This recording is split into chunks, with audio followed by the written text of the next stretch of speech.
Wait, why don't we wait till you get everybody seated? If we could ask everyone to please sit down. I'll be watching you guys. You're like a teacher in class. That or mom. Go to your room. Shut up. Yes, it worked. If we could ask everyone to please take their seats. Everybody ready? Hey, that's kind of fun. Please, Okay. go ahead. So I'm Baldo Sayeta, the CTO of Syntetron. It's a Belgian-based company. We basically started at the end of 2003, and we basically are self-funded, and which helps. I guess probably this year would be profitable. So here are a few of our customers, and let me just kind of go through to what we do. Basically, what we do is just we provide an ASP-based service to do large online group discussions. And so what we do is just kind of put people in this large online discussion where they participate real time. They're anonymous, and what happens is at the end of the discussion, we end up with like a summary of what is the best ideas determined by the one that has gotten the greatest support. And right now we're focusing on the corporate market and institutions. We listen to employees, you know, like HR issues, stakeholders, for example, use it every 3 months to listen to the public relations stakeholders, citizens. The Netherlands, many cities use them for burger fora, and clients. And the whole point about these discussions is basically through the feedback you can, you know, do more informed decisions. And so we've done about 400 discussions. All paid customers, repeat, and you know, we just develop this expertise. So let me just explain quickly how it works. You're a participant in these online discussions. You know, they think of yourself as an orange. Then we put yourself in a basket, and all the oranges that are touching you, those are your neighbors.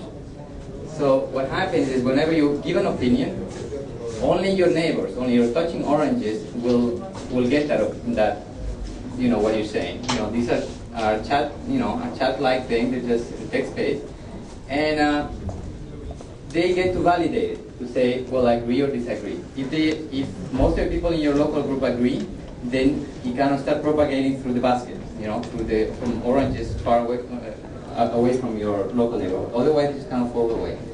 And so that's basically the idea about the technology. So let me just kind of walk you through a little bit through the demo, like the experience with the user. So it basically for the user, it's very much like a chat, where you know you can actually here you can type your message, you send it, and immediately the other oranges, they receive it, and they validate it. The green triangle that basically marks the group validation. Now, when your neighbor sends you a message, of course, you know, you're touching orange, you get to validate it with the orange triangle, which you actually can drag it either to agree or oppose, or there's another dimension which is not useful. Now, what has happened here, you can actually see it is bold. Why it's bold is basically, this is a message that somehow has been validated by the group, and so it will start kind of propagating to more and more people in the basket, right? And so that's basically the idea, and that's, you know, there's more to say about this, but you know, that's the basic idea. So what's next? Syntetron 2.0. I'm just going to go through those points, but then let me just kind of quickly say that what we're trying to do is bring the technology to the web. We wanted to extend it to the blogosphere, and really eventually, I guess, provide these marketplace discussions. And the motivation is interesting here because what happens, consider like a website, like a popular blog. They actually might receive like tens of thousands of users within a day. And so, but when you see the comments where basically discussion may be happening, or like a conversation, it's only like 100 or so. And yet, that kind of like activity or dialogue we get with 20 concurrent users in a simple conversation for like 20 minutes. And the funny thing is that basically you think, they probably, with that much volume, they probably do get enough people like real time. So that's the motivation. And basically whenever I guess we believe that there is people enjoy participating in these discussions, really like, so let me map the space of how we see conversation on the web.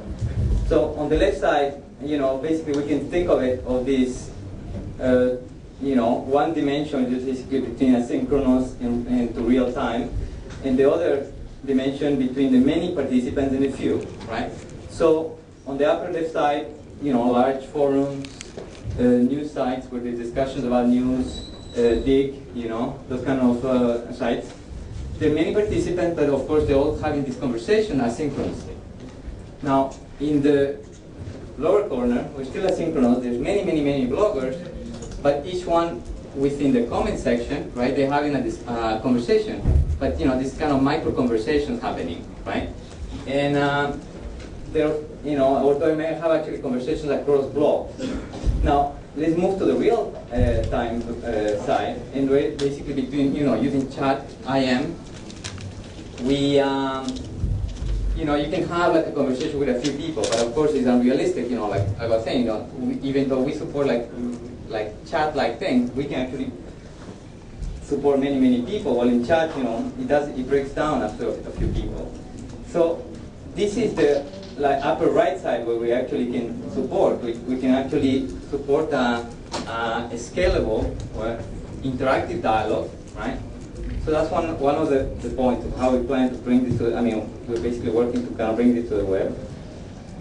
But, of course, not every site has as much traffic, and so, a lot of sites just basically kind of work asynchronously. So the idea is just kind of provide this seamless transition between say, a site that is just has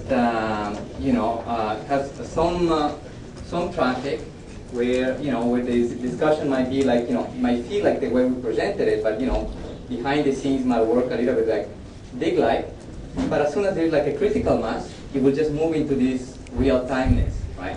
Where you actually have an interactive dialogue. We also want to bring presence to the web. The idea basically that your visitors are around, and divided between these two types of people where they watch a discussion and they're also the ones who participate. Finally, the third point is where basically the marketplace comes to play is, you can have, as I was saying, there's all these micro conversations going on, but whenever you post a blog, a blog entry might actually be a topic that several other bloggers may be talking about. And so ideally, if you aggregate them, you can actually get to that critical mass where the people start getting an interactive dialogue going on, right? And so that's what we want to do, that aggregation. Now, I guess the hook of this, what we think it is that, people really just kind of, when they receive feedback, when they're in the interactive dialogue, when they just kind of see that they're connected to other people, then that's where basically they linger, and they will just kind of spend more time on it. I guess a few seconds on the revenue model. So right now we have, as I was saying, the B2B track, where we have a service and license model, and the web track, which is the new, City 20.0, where we can actually put contextual advertising, because in these discussions we know the topic is much more refined. Also, we can also track the performance of people. How good are you actually, and whenever you participate in discussion, how far through the basket of oranges has your idea gone, right? And so you can be a potential expert, and we can broker revenue share with you, with the people who might actually want to have a discussion with you about, think of it, Steve Jobs with all the people who are very good at just saying things about Apple kind of thing. And probably potentially just maybe package the content. That's it. We're looking for feedback. We are looking for funding for the growth. Right now we're doing this, and growth money for the B2B, and of course, we're looking for seed money for the web part. And if people are interested, please contact me. That's it. We have a little time, so I have one question. Yes. Can you give an example of an environment where a many-person conversation, because there's interactivity on blogs, and there's interactivity in communities, but can you provide an example of an environment or a situation where that kind of interaction would be valuable? Well, I can give an example, very popular. Whenever basically news broke out that Google bought YouTube, right? Basically, there were really literally thousands of blog postings about this. There were tons of little discussions, and on the big sites, when you actually dig and things like that, there were like also a lot of discussions. But all of that, all the arguments, all the micro arguments would have been great to actually have like one large discussion. And that's what basically was missing. Basically, a way of just saying, I'm just going to join this discussion, and I have something to say, right? That's what. Well, thank you very much. Simple John. I know there's a gentleman with another question back there, so you might want to wander to the back and speak with him. Yeah. And we have our next presentation.